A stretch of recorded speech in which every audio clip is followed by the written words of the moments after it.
So my name is Greg Bishop. I am originally from the great city metropolis of Binbrook, same as Steve. We were neighbors growing up back in the day, which in Binbrook is like 8 kilometers away, a half-hour bike ride. Yeah, so I play guitar. I've always been a guitar player, and I played in Smoother in, I don't even remember the years. It would be 93, 4, 5-ish. Yeah. Something like that. Back in the 90s when Sonic Onion first sort of started, and I'm a Sonic Onion OG from one of the original bands like Shallow, Smoother, Tristan, Gorp, Cyan, Glee. Yeah.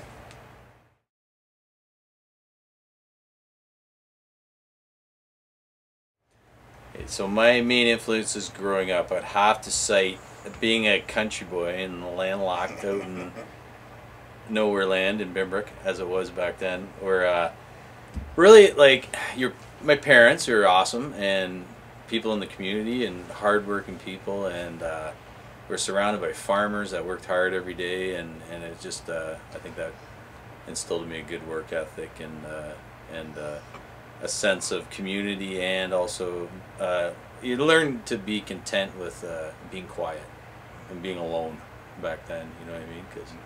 And then I would say musical influence for that time, like at that time, like my house was like Elvis and some country, and I mean but the things that I remember, I had an ear for Elvis and Johnny Cash, who were like both badasses. Yeah. That's really the only thing that really caught my attention and stands out. Everything else is just kind of background noise from that time.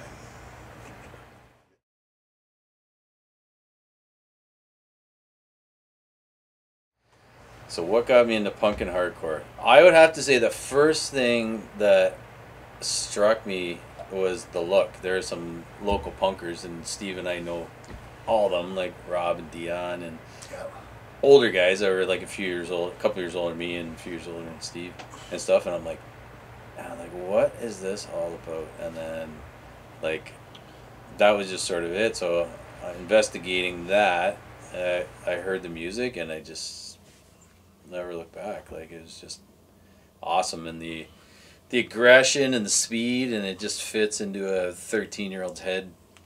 Yeah. My 13-year-old head, perfect, right?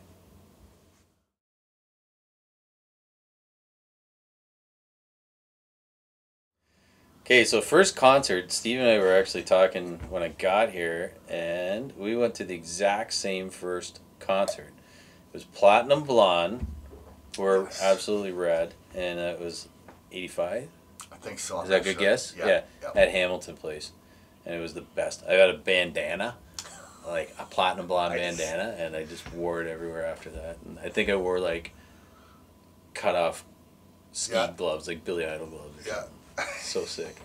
And then then the first punk hardcore show, that's easy. That was SNFU at the Trash Theory in Guelph, and Trash Theory got even more so trash. That was an amazing show to see.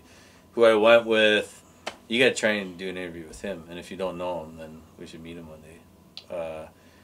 Lee Repko, that owns No List Records out in great Alberta. Like he did some stuff with Shallow and Great 17 and stuff. Anyways, so Lee was sort of like my punk rock mentor at the time, and took me to that show at SNFU, and that's like my first punk rock show, and it couldn't be a more do you kind of know the year gnarly show to go to. Probably 86, 87. 80, okay. I'm gonna say it's 87. Yeah. Okay.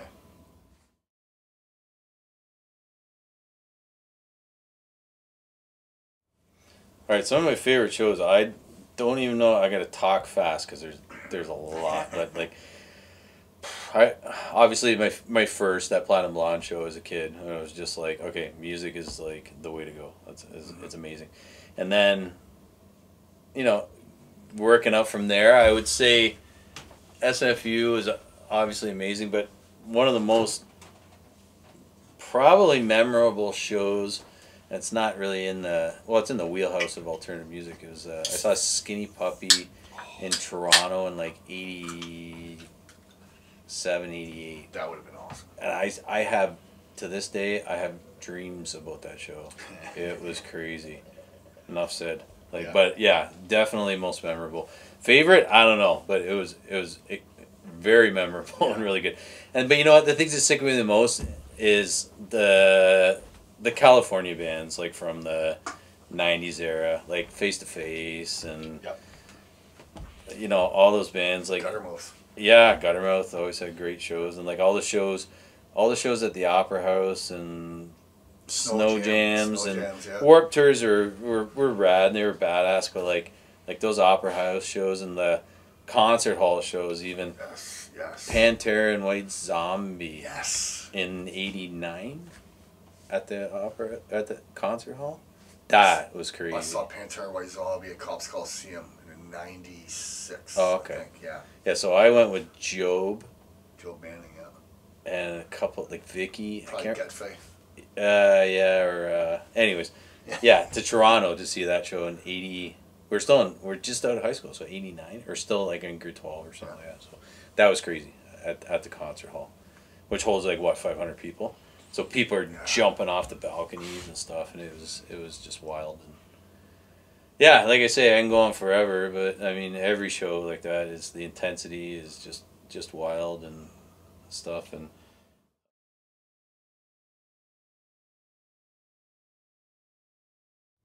okay, so the craziest thing at a show, I would have to go with.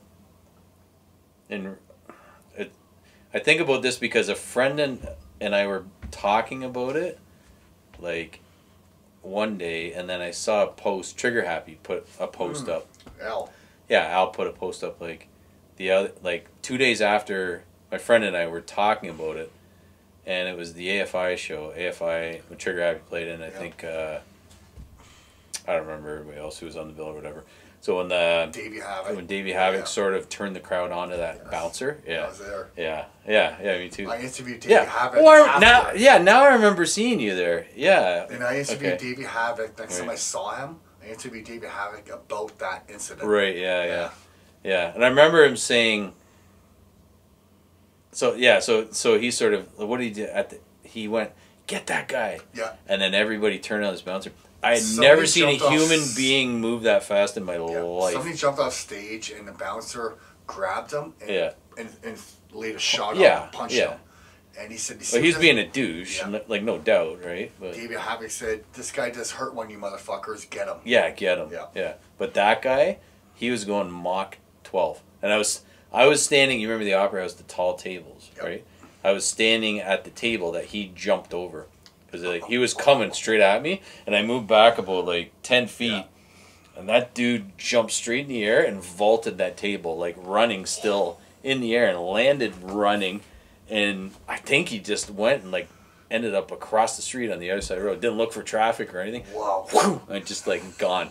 And it was just like, it all happened so fast, and I remember David Havoc saying at one point he was talking about, he's like, I shouldn't have done that. He didn't say, I think he just sort of meant maybe he should have done something different. Like that guy definitely still needed to kind of, kind of been. I remember that. Yeah. Yeah, that was crazy.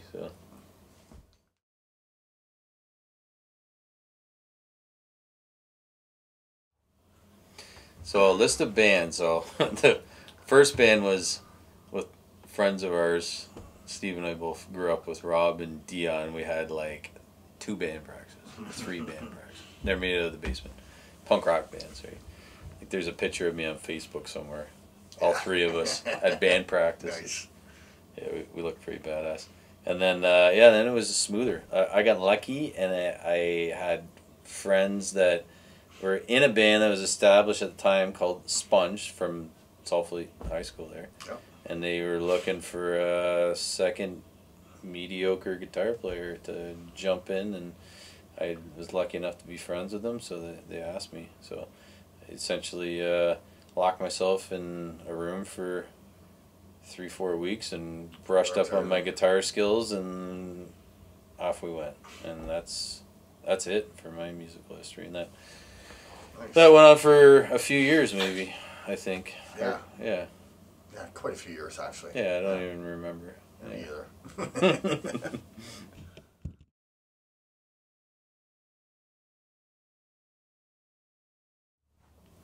What I like the most about being a musician, the shows, playing live shows, definitely, 100%. Everything else is okay. Like, I didn't spend a ton of time in the studios. Okay, I just like, to play. That's it. Play in front of people. Dislike is any sort of bureaucracy or whatever. Which, I mean, Politics of politics. Yeah, yep. and you get that anywhere. Like just showing up and expecting something, and then all of a sudden you're playing first when you thought you were playing third or whatever. But Yeah. you know, those are growing pains as a band. Everybody goes through them and stuff like that, and just the driving and like in Canada, like a lot of times the space between the shows, it's like it was just like wow, it's a lot, like you know, and I'm in a different role now in music, helping bands in my son's band, so I feel like I can put up with it a little bit more, other than like being a musician, but sometimes it's still it's a drag. What's your son's band called? Collider. Okay. Collider, yeah.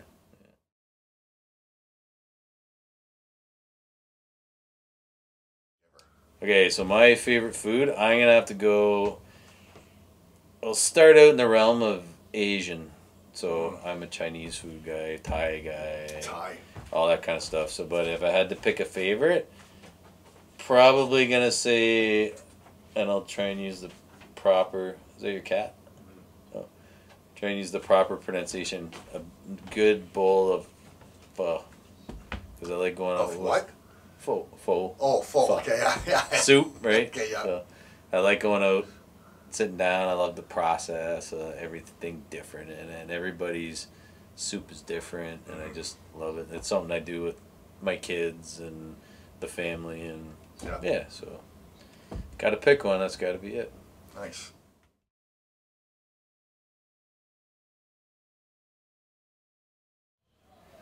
Okay, so with me, I'm enjoying being a fan. I love going to shows. I'm going to Lee's Palace tonight. I've been to Lee's Palace for a long time to see anybody. So I'm going to see some black metal bands tonight. That's going to be rad.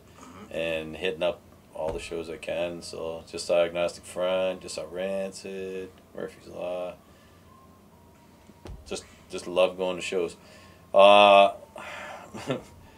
son has a band, Collider, who are rad. They're based out of Hamilton. The two are from Hamilton.